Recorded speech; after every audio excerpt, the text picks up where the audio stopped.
C'est pourquoi il répète le cycle de frustration. Avez-vous déjà senti que vous étiez bloqué par un plafond invisible? Vous essayez de faire plus, mais l'argent n'augmente pas? Ce plafond est la conséquence de ne pas développer ce qui vous rend unique, rare, indispensable. Celui qui a compris cela très tôt, c'est Steve Jobs.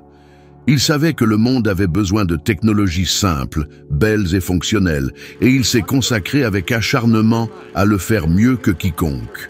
Des décennies après sa mort, Apple récolte encore les fruits de cette mentalité. Lorsque vous vous concentrez sur l'excellence, le monde se concentre sur vous pour vous récompenser.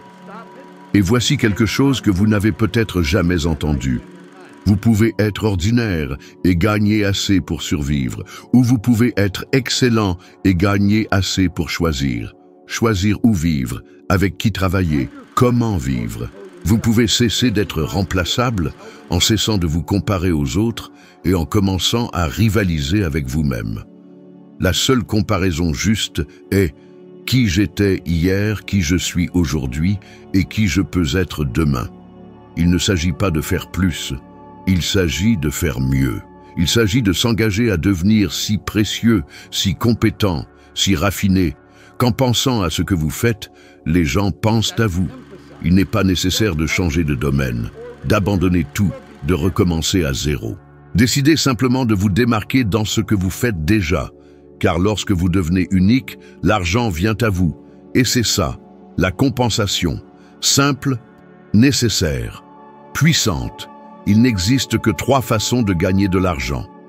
3, et la plupart des gens choisissent celle qui n'a jamais fonctionné, répétant le schéma sans se demander pourquoi ils sont toujours au même endroit.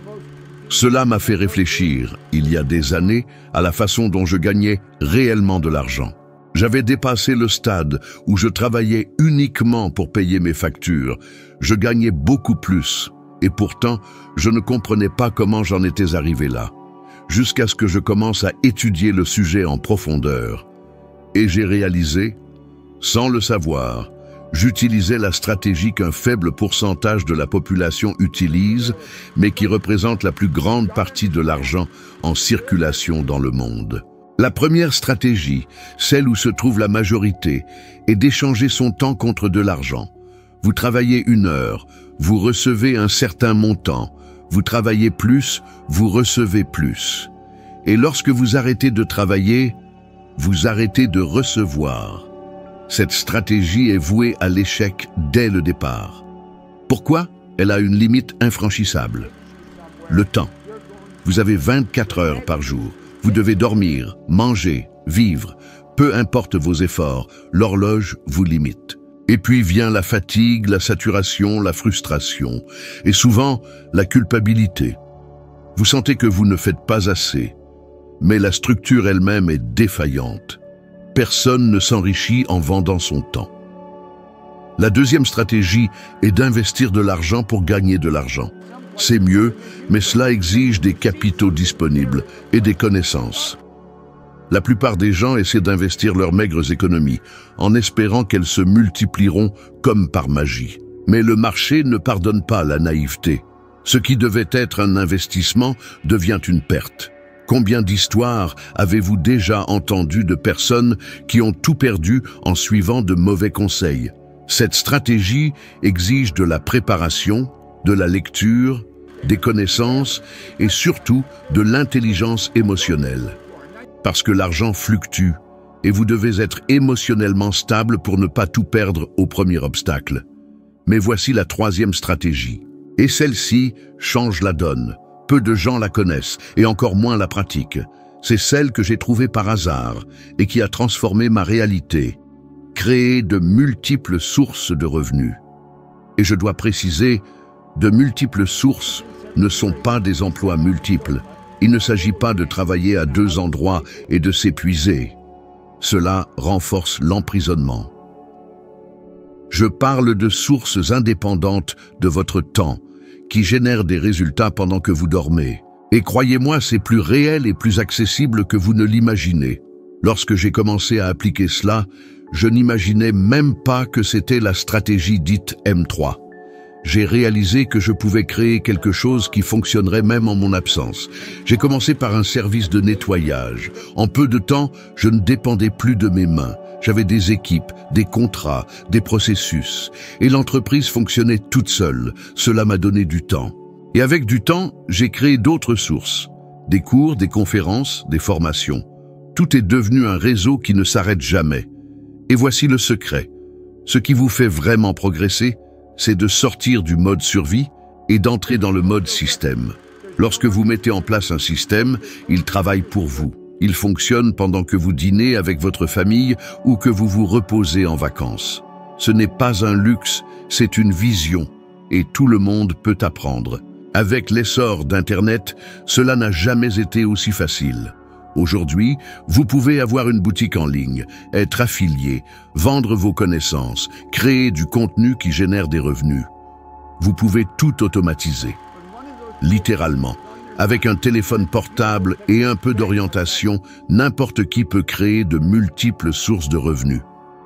Et voici une vérité dure, mais libératrice. Si vous n'avez qu'une seule source de revenus, vous êtes en danger.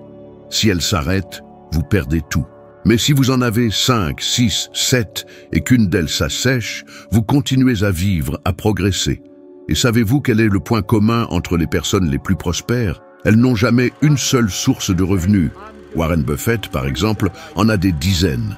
Il a déjà dit « Ne dépendez jamais d'une seule source de revenus. Faites de l'investissement dans de multiples sources votre priorité. » Et si vous pensez que cela ne concerne que les milliardaires, rappelez-vous, j'ai commencé endetté, apeuré, sans formation universitaire. Ce que j'ai fait, c'est suivre un principe que n'importe qui peut appliquer, créer un système simple qui génère de la valeur et qui fonctionne avec ou sans ma présence. J'ai commencé petit et j'ai grandi. Chaque nouvelle source était comme ouvrir un robinet. Certaines goutte à goutte, d'autres à flot. Mais toutes étaient connectées au même réservoir. Ma liberté. Maintenant, dites-moi, êtes-vous prêt à cesser d'échanger des heures contre de l'argent? Êtes-vous prêt à créer des systèmes au lieu de dépendre des salaires? Êtes-vous prêt à prendre le contrôle de votre vie financière et à commencer à construire votre empire personnel? Parce que je vous l'assure, il n'y a aucune raison pour que vous viviez avec une seule source de revenus. C'est de la vulnérabilité déguisée en stabilité, et c'est ce qui maintient la plupart des gens prisonniers de la peur. Vous méritez mieux, vous pouvez faire mieux, et vous pouvez commencer maintenant. La seule question est, resterez-vous où vous êtes? Ou commencerez-vous à construire vos propres sources? Votre avenir financier dépend de votre réponse. Le monde n'est plus le même, il ne le sera plus jamais. La plupart des gens vivent comme si tout allait revenir à la normale, comme si ce qui fonctionnait en 1995 fonctionnait encore. Mais le jeu a changé. Et ceux qui ne changeront pas seront laissés pour compte. Le problème est que peu de gens sont prêts à l'accepter. Ils préfèrent croire que c'est juste une mauvaise passe ou que les choses vont s'améliorer d'elles-mêmes. Mais cela n'arrive pas. Cela ne s'est jamais produit. Et j'ai dû le vivre pour le comprendre. Il y a des années, j'ai assisté de près à la transformation du monde. Tout est devenu plus rapide, plus accessible, plus connecté et en même temps, plus compétitif. Je voyais des gens se ruiner, faire faillite, tout perdre, non pas parce qu'ils étaient mauvais, mais parce qu'ils étaient restés bloqués dans le temps. Et j'ai presque fait de même. Même après avoir atteint une certaine stabilité, j'ai réalisé que je devais m'adapter ou je serais englouti. Je m'en souviens comme si c'était hier. Une simple conversation avec mon mentor a été une révélation.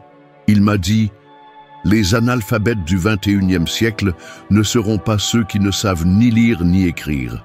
Ce seront ceux qui ne savent pas apprendre, désapprendre et réapprendre. » Cela a été un choc. Je croyais qu'à partir d'un certain point, je savais suffisamment. Mais le monde prouvait le contraire. Le monde change tous les jours. Il ne grandit pas, il se réduit. La technologie a réduit les distances, supprimé les frontières et uniformisé l'accès à l'information. Aujourd'hui, quelqu'un dans un village isolé peut vendre n'importe où sur la planète. Et qu'est-ce que cela signifie? Que ce n'est plus le plus fort ou le plus intelligent qui survit, mais celui qui s'adapte le plus rapidement. Combien de personnes connaissez-vous qui ont été licenciées ces dernières années, même si elles étaient compétentes? Combien d'entreprises ont fermé parce qu'elles n'ont pas réussi à suivre la transformation numérique? Combien de personnes voyez-vous gagner de l'argent avec des choses qui n'existaient pas il y a 5 ans? Ce n'est pas un hasard, c'est de l'adaptation. La plupart des gens rêvent encore de stabilité, d'un CDI, d'une retraite assurée. Mais la nouvelle économie ne récompense pas la stabilité. Elle récompense l'innovation, l'agilité et la vision. Et vous devez commencer à penser comme l'architecte de votre avenir. Aujourd'hui, il est possible de créer des sources de revenus partout dans le monde, sans quitter votre domicile. Vous pouvez créer des entreprises en ligne, automatiser des processus, créer des communautés, vendre vos connaissances. Moi-même, je ne sais même plus combien j'ai de sources de revenus. Pourquoi? Parce que j'ai créé des systèmes, parce que je me suis entouré de personnes qui comprennent la technologie, l'échelle, la mentalité digitale. Et cela n'a été possible que parce que j'ai accepté que je devais réapprendre. Vous êtes-vous déjà senti irrité de voir quelqu'un de plus jeune, avec moins d'expérience, gagner beaucoup plus que vous? Bloqué, coincé dans une routine qui vous semble infertile. Croire que le seul chemin vers la réussite est pavé de dur labeur, c'est ignorer une réalité cruciale. L'adaptation est reine. Et en ces temps de mutation fulgurante, cette adaptation exige une intelligence émotionnelle à toute épreuve. L'incertitude, l'angoisse, le sentiment d'être dépassé, ces mots contemporains paralysent, engloutissent dans une spirale de peur et d'impuissance. Je connais ça. Le passage au monde digital, à l'univers impitoyable du business à grande échelle, m'a laissé complètement désorienté. J'étais un homme de l'ancien monde, des contacts directs, des échanges physiques. Soudain, il a fallu maîtriser les entonnoirs de vente, le marketing par email, les plateformes en ligne, le trafic payant. J'ai repris le chemin des bancs d'école, non pas par obligation, mais par nécessité. J'ai cherché la compagnie des plus jeunes, des plus connectés. J'ai désappris pour réapprendre. La vérité, aussi inconfortable soit-elle, c'est que l'adaptation est synonyme de survie. Se lamenter sur ses compétences acquises, sur un passé glorieux, c'est se condamner à l'obsolescence. Le succès moderne récompense ceux qui créent de la valeur, et ce, de manière efficace et pertinente. J'ai vu des gens brillants, avec des CV impeccables, engloutis par le temps. J'ai aussi vu de jeunes entrepreneurs, un ordinateur portable et une idée sous le bras, transformer leur vie en quelques mois. La clé, une vision claire, une ouverture d'esprit, le courage de tout recommencer. Alors, qu'en est-il de vous? Êtes-vous en perpétuelle formation? Préparez-vous l'avenir activement ou attendez-vous passivement une intervention divine, un miracle économique? Ce n'est pas le monde qui changera pour vous, mais vous qui devrez vous adapter à sa transformation. J'ai vu des gens moins talentueux, moins intelligents, moins expérimentés que vous gagnez 10 fois plus. Leur secret, ils ont dit oui au changement. Et vous, il n'est pas nécessaire de tout savoir. Il suffit d'avoir l'humilité de dire « je suis prêt à apprendre ». L'univers vous ouvrira alors ses portes. Réinventez-vous, car rester tel que vous êtes n'est plus une option viable. L'idée de multiplier vos revenus annuels en un seul mois vous semble farfelue? La plupart se moqueraient, parleraient de chimères, d'un rêve inaccessible. Pourtant, je vous assure, c'est parfaitement réalisable. Je l'ai prouvé et j'ai aidé des milliers de personnes à faire de même. Alors, pourquoi tant de gens peinent encore à joindre les deux bouts? Ma plus grande erreur au départ, croire que la pauvreté était une fatalité et non un choix. Je ne comprenais pas que la solution était en moi et non ailleurs. Je pensais que les riches étaient plus intelligents ou plus privilégiés, qu'il existait une élite financière à laquelle je n'appartenais pas. Tout a basculé le jour où quelqu'un m'a offert un livre. Pense et deviens riche. Il m'a regardé droit dans les yeux et m'a dit « Si tu lis et appliques ce qui est écrit ici, tu peux avoir tout ce que tu désires. » À cette époque, mes dettes dépassaient largement mes revenus. J'avais abandonné mes études. Je croulais sous des boulots sans intérêt intellectuel, station-service, usine, pompier. Je voulais juste rembourser mes crédits, m'acheter des vêtements décents, me libérer de ce poids. Rêver, c'était un luxe. Mais j'ai suivi son conseil. Le résultat, en moins d'un an, je suis passé de 4 000 $ annuels à 15 000 $ mensuels. Imaginez, que changerait dans votre vie si vos revenus annuels devenaient mensuels? Garderiez-vous le même emploi? Vivriez-vous au même endroit? Continueriez-vous à vous priver de vos désirs par manque de moyens? Et croyez-moi, ce n'était pas un miracle, c'était un changement de perspective. La seule différence, j'ai cru, ne serait-ce qu'un peu, en mon potentiel. C'était la clé de voûte. Votre vie ne dépassera jamais l'image que vous avez de vous-même. Si vous vous voyez comme limité, malchanceux, un échec, c'est exactement ce que vous attirerez. Des limitations, la pénurie et la frustration. Mais lorsque vous commencez à percevoir votre vraie valeur, même sans savoir comment y parvenir, le chemin se dessine. Avez-vous remarqué à quel point les gens ont honte de rêver grand? Si vous dites que vous voulez 1 million, on rit. Si vous dites que vous voulez travailler par passion et non par argent, on vous traite de naïf. Pourquoi? Ils sont prisonniers d'une mentalité de rareté, où tout est une corvée, où la vie se résume à survivre jusqu'à la fin du mois. Mais il y a un secret. Il n'est pas nécessaire que cela soit ainsi. Le premier pas pour briser ce cycle est de changer la question que vous vous posez quotidiennement. Au lieu de « combien puis-je gagner à ce travail ?», demandez-vous « qui dois-je devenir pour attirer ce que je veux vraiment ?» Je me souviens d'un soir, les poches vides, les mains graisseuses, rongées par la peur de rester coincé dans cette situation. Assis seul dans un atelier, je regardais le plafond, désespéré. J'avais honte de moi, je croyais mon destin scellé. Mais quelque chose a changé à cet instant. C'était comme une voix qui murmurait « Tu n'es pas ça, tu es juste là ». Cette subtile distinction change tout. Vous n'êtes pas votre travail, votre solde bancaire, votre passé. Vous êtes ce que vous choisissez d'être à partir de maintenant. C'est pourquoi j'insiste tant sur l'image que vous avez de vous-même. La seule raison pour ne pas avoir ce que vous désirez est de ne pas croire que vous le méritez. Quelqu'un qui reçoit une promotion mais ne se sent pas à la hauteur, ou quelqu'un qui reçoit une grosse somme d'argent mais la perd rapidement, ce n'est pas de la malchance. C'est votre image de vous-même qui vous ramène à votre zone de confort. Et cet endroit, souvent, c'est la médiocrité. C'est difficile à dire, mais c'est la vérité. Si vous ne changez pas ce que vous croyez de vous, vous répéterez le cycle, quelles que soient les opportunités. Lorsque j'ai commencé à gagner plus, on me demandait « Comment as-tu fait ?» Je répondais « J'ai changé ma façon de penser ». On riait, pensant que je plaisantais. Mais ce n'était pas une blague. Les gens recherchent des stratégies, des raccourcis, des astuces. Mais ils doivent se regarder dans le miroir et décider qu'ils n'accepteront plus moins que ce dont ils sont capables. Avez-vous déjà vu quelqu'un saboter sa propre réussite? Maintenant, une question déroutante. Si on vous offrait le double de votre salaire, accepteriez-vous en toute confiance ou soupçonneriez-vous un piège? Beaucoup de gens rejettent inconsciemment la prospérité. Ils sabotent leurs relations, leur carrière, leurs idées. Parce qu'au fond, ils se trouvent indignes. C'est ce qu'on appelle une faible estime de soi.